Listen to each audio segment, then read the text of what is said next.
Primeiros testes da Fórmula 1 2022 encerrados lá na Espanha, lá em Barcelona. Hora de trazer aqui no vídeo, então, 5 coisas que nós aprendemos com tudo isso. Vou trazer esses 5 itens, vem junto comigo. Lá no final também vou trazer os tempos da última sessão, comparativo com a sessão 1 e a sessão 2. O vídeo vai ficar um pouquinho mais comprido, mas faz parte, né? Às vezes temos mais informação para mostrar.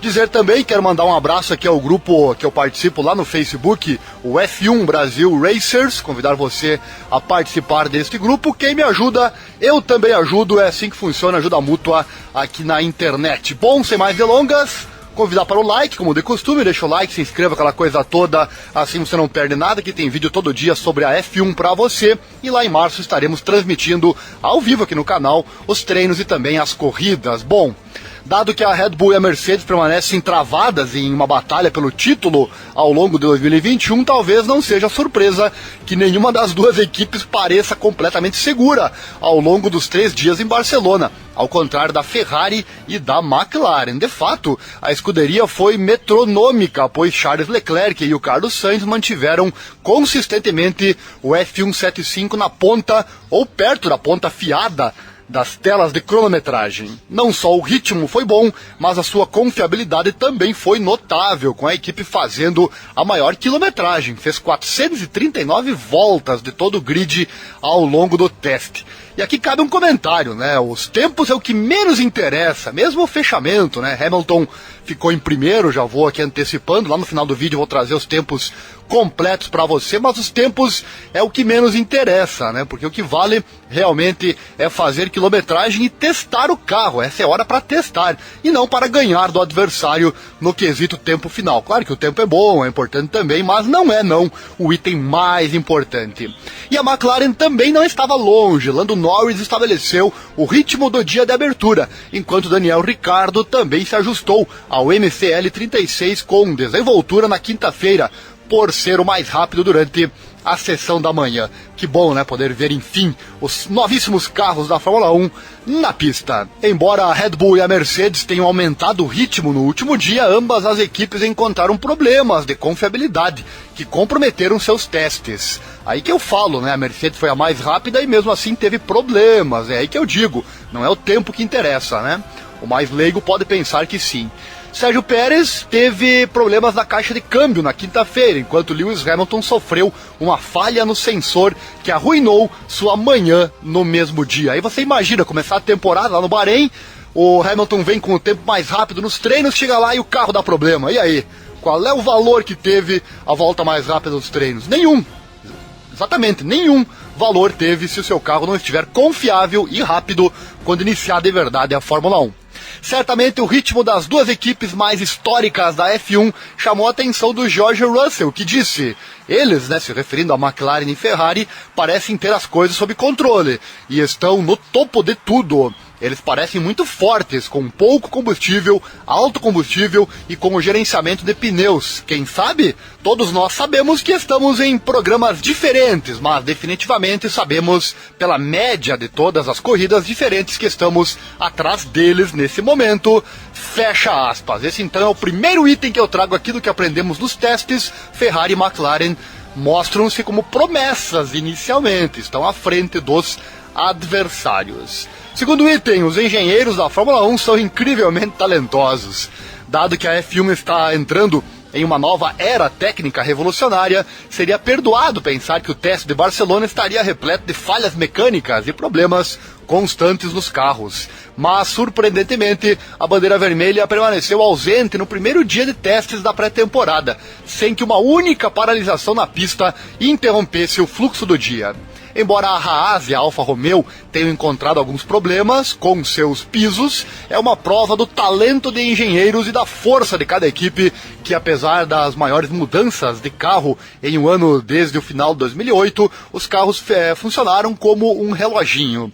Demorou até o final da segunda manhã, antes da primeira falha, pois a Red Bull encontrou um problema na caixa de câmbio. Mas não foi até o último dia que houve inúmeras interrupções. com as equipes começando a se esforçar um pouco mais, a Alpine sofreu um problema hidráulico catastrófico na manhã de sexta-feira, que a afastou do resto do dia. A Alfa Romeo também teve alguma dificuldade de confiabilidade, mas a Haas foi a pior no geral. Após problemas no piso no primeiro dia, um problema na bomba de combustível no segundo e um vazamento indefinido no terceiro dia que truncou seu teste. A equipe que jogou fora 2021 para se concentrar nesta temporada precisará cavar fundo para se recuperar para o teste do Bahrein. Terceiro item que aprendemos com os testes iniciais da Fórmula 1, o porpoising, é uma palavra nova, retornando no dicionário da Fórmula 1. É um fenômeno incomum que surgiu ao longo dos 3 dias de corrida em Barcelona, com alguns dos carros saltando pela pista, nas retas de velocidade. É um comparativo com os golfinhos, e o vídeo que mais ficou famoso rodando pelas redes sociais foi o vídeo da Ferrari. Mas eu não vou falar sobre isso agora aqui, porque eu já tenho um vídeo aqui no canal explicando esse assunto. Vou deixar aqui no card e também no link na descrição, você escolhe e aí assiste esse terceiro item. Para resumir um pouco aqui o vídeo, não vou repetir aquilo que já foi falado, né? O assunto porpoising, o comparativo F1 com golfinhos, já está em vídeo aqui no canal.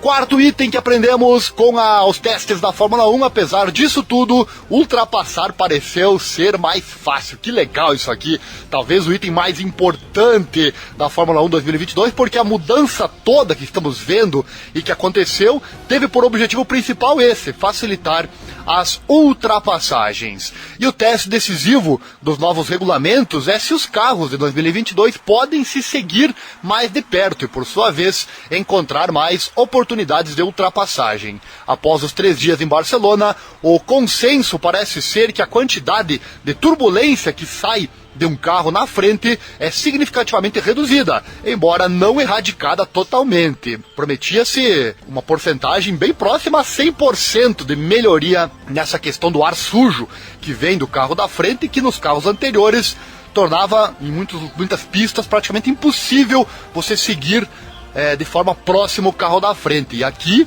a promessa realmente é reduzir muito, e isso se viu realmente nos carros novos da Fórmula 1. Vamos às palavras do Carlos Sainz no final dos testes de quinta-feira. Olha só, ele disse: posso dizer que já senti alguma diferença, já é bastante óbvio, estou relativamente positivo sobre isso e otimista de que está indo na direção certa. O Alex Albon, que volta a correr este ano, depois de uma temporada à margem da Red Bull, também relatou que seguir parece ser muito mais fácil depois de passar algumas voltas atrás do Pierre Gasly da AlphaTauri. Ele disse: a sensação inicial é boa. Obviamente não corro há algum tempo, então é um pouco mais difícil desse lado de opinar, mas fiquei surpreso como o quão perto consegui ficar nas curvas 2 e 3, mas o sentimento inicial é positivo. O George Russell, saindo com o seu Mercedes W13, foi menos comprometido, mas também explicou que podia sentir uma melhora em comparação com os carros antigos. Ele disse: eu segui outro carro, mas é difícil dizer por enquanto. Obviamente, não estamos em modo de corrida, não vamos enlouquecer quando estivermos bem atrás dos carros. Eu diria que é uma melhoria. Quão substancial? Teremos que esperar para descobrir. E o quinto e última coisa que aprendemos com os testes de Fórmula 1 é o seguinte: os jogos mentais nunca param na Fórmula 1, é verdade, né? Como sempre, os testes viram todos os truques mentais usuais e minimizações das expectativas entre todas as equipes. Como explicado, Russell sente que a Mercedes está com o pé atrás em comparação com a Ferrari e a McLaren, enquanto a McLaren, Norris e Ricciardo fizeram o possível para convencer a todos de que o MCL 36 não é tão bom assim. Abre aspas para Norris: agora somos P1 e todo mundo vai pensar que vamos vencer a corrida, mas sem chance. Brincou então o Norris depois de superar os tempos no primeiro dia. Enquanto isso, Ricciardo disse: acho que a Mercedes e a Red Bull realmente não fizeram nada, mostraram nenhum cartão ainda, então eu realmente não olho muito para isso. Ferrari, eu acho que eles parecem sólidos, eles parecem consistentemente bons, mas sim, não estou tentando ler muito sobre isso ainda. Palavras dele. No outro extremo do espectro, Carlos Sainz decidiu tentar assustar as outras equipes, como ele afirmou, dizendo: não estamos nem perto do limite do carro, ou descobrindo onde está o desempenho, mas estamos fazendo voltas e estamos completando-os bem. Apesar da Ferrari sempre impressionar, ele disse: com o meu carro, apenas adicionando combustível ou tirando combustível, posso ir 3 ou 4 segundos mais rápido ou mais lento. E ele finaliza dizendo: onde estou na janela de 3 a 4 segundos? Se estou no meio, onde todos os outros estão, é impossível prever. Quem está falando a verdade? Quem está tentando colocar uma cara de bravo nas corridas? Só o tempo vai dizer. Legal, né? Tá aí os jogos mentais na Fórmula 1. Então vamos lá fechar o nosso vídeo, que já deu 10 minutos, vou fechar com os tempos então, né?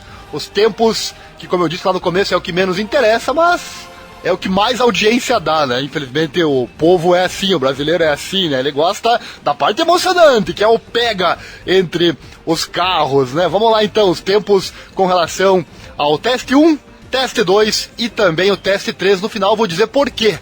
Vou trazer um argumento de por que os tempos realmente não são importantes muitas vezes. Segura aí, hein? Vamos lá, dia 1 então, tivemos o Lando Norris da McLaren fechando 1:19.568. O Leclerc foi o segundo e o Sainz foi o terceiro, né? McLaren, Ferrari, Ferrari.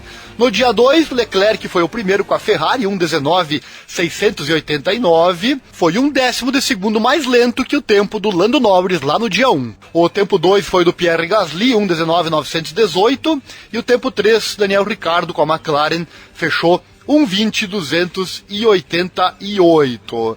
No dia 13, então, Lewis Hamilton foi mais rápido, 1:19.138. Foi 0,4 mais rápido que o tempo do Norris e 0,5 mais rápido que o tempo do Leclerc no segundo dia.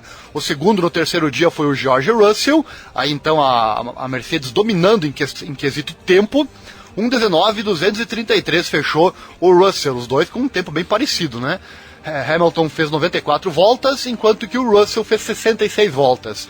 O terceiro foi Sérgio Pérez, 1:19.5, e o Max Verstappen foi o quarto, 1:19.756. O Vettel foi o quinto, 1:19.824. Vou passar aqui todos os tempos, já que eu não havia trazido ainda o card com o dia 3 de treinos em Barcelona, na Espanha. Em sexto, Charles Leclerc com a Ferrari, 1:19.831, todos os 6 então na casa de 1:19. Depois, Carlos Sainz o sétimo, o Alex Albon o oitavo, Nicolas Latifi nono, Daniel Ricciardo 10º, Lando Norris 11º, Alonso 12º, o Zhou foi o 13º, Gasly 14º, o Mazepin 15º e o Valtteri Bottas foi o 16º.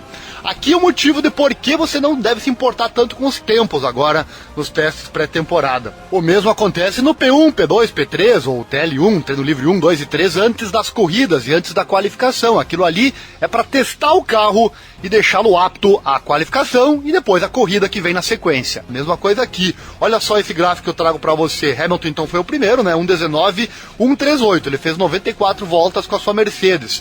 Porém ele usou pneu macio, olha só, o C5. O Russell foi o segundo com a Mercedes, 1:19.233. Ele fez 66 voltas, também usou o pneu macio, o C5.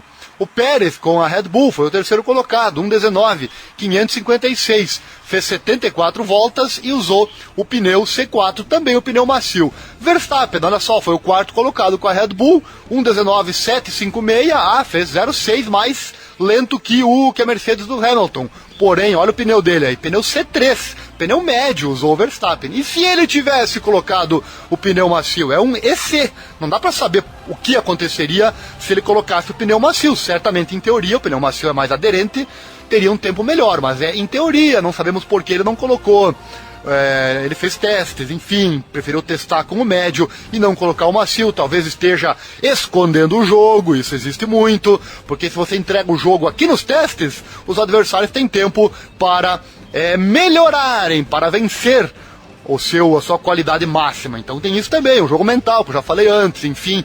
Então não sabemos por que Verstappen veio com o pneu médio e não com o pneu macio. Poderia ter vindo, aí nós fãs, claro, iríamos ver o peguinha, tipo no arrancadão. Você que gosta de Fórmula 1 certamente também é apaixonado como eu por arrancadão. Você quer ver o pega daqueles dois ali na pista, né? Quem vai vencer lá no final. Só que na verdade, talvez o que venceu lá no final foi mais rápido, inclusive, que o outro pega que aconteceu antes, ou o pega que aconteceu antes pode ter sido mais rápido que ele. Então por isso que o tempo é o que menos vale, apesar de ser reconheço aqui aquilo que realmente nos emociona, né? O tempo. Então tá aí a explicação para você. O Verstappen foi o quarto, porém usou pneus médios. Vettel foi o quinto, Leclerc o sexto, Sainz o sétimo, Albon o oitavo, Latifi o nono, Ricardo o décimo. Você viu aí o Vettel em quinto, pneu macio, para mostrar também que não é só o pneu macio que vai levar você lá para frente. São outros quesitos que também são importantes. Fechando aqui o Norris, pneu médio, o Alonso pneu médio, o Zhou pneu médio, Gasly pneu macio, o Mazepin pneu médio e o Bottas pneu médio. Gostou? Deixa o like. Chegou até aqui, gostou, né? Se você foi guerreiro, né? Porque a maioria sai antes de acabar o vídeo, né? Mas se você foi guerreiro e chegou até o final, deve ter gostado. Então deixa o like, se inscreva, acione o sininho, aquela coisa toda. Assim você ajuda o canal a crescer. E também recebe os vídeos que aqui são diários na palma da mão, assim que ele for postado. E lá em março estaremos aqui narrando corridas e treinos para você. Um abraço e até mais.